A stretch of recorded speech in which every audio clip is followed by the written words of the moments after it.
time, and we learned about Saul. There you go. We learned about Saul. So Saul, and then he changed to, what was the name he changed to? Paul. Can I read you this story? We read this in chapel. A changed man. And that's what Saul looked like in that Bible. And here is for just a little bit older kids from our 5-minute Bible stories.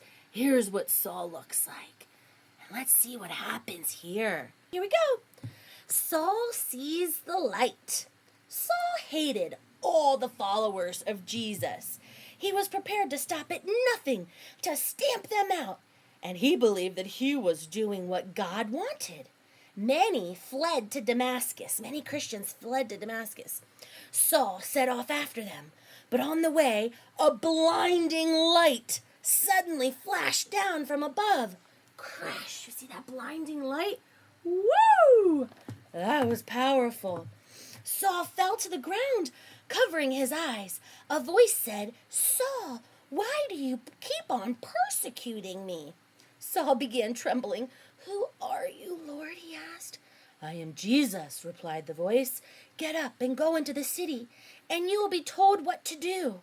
Saul struggled to his feet, but when he opened his eyes, he couldn't see a thing.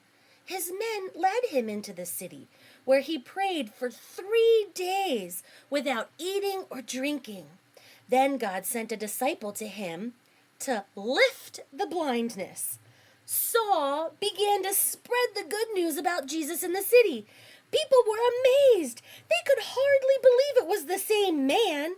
But while his old enemies became his friends, his old friends soon became his enemies. Before long, they planned to kill Saul, who is now Paul, and guarded the gates to the city so that he could not escape.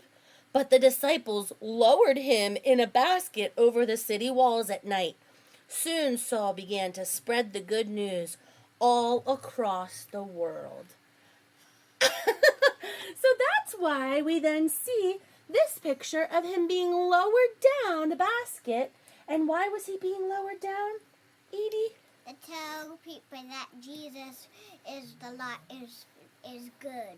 That's right, to tell people Jesus is good. Is there anything else you want to tell people so we can get to know you a little better? Did you know that Jesus is the light of the world? Wow, Miss Justine loves hearing that. I love hearing that because, in chapel today, Edie said something really profound. When I was talking about this light that came down, Edie said, that was Jesus. Jesus is the light of the world. Jesus is the light of the world because he is our king. Yep, he's our king, and the light is goodness. And if we be mean, he's not gonna let us take care of him because he doesn't like people that's mean.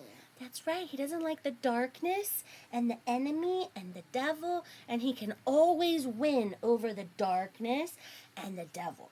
And did you know that when Jesus died on the cross, he rose again from the dead? Very good. And then what happened? He rose again, and then he was hanging out with his disciples. Then where did he go? And a few days later, he went to heaven. Very good. He went up into heaven and ascended. And if you want to be like Jesus, if there's a bully around bullying you with you, just walk away. Oh, that's such good advice, Eden. Because we are told, the Bible tells us to turn the other cheek, to keep peace, no violence. Okay, I think that's enough for today. You were incredible. Bye-bye, kids. Bye-bye, kids. See you next time.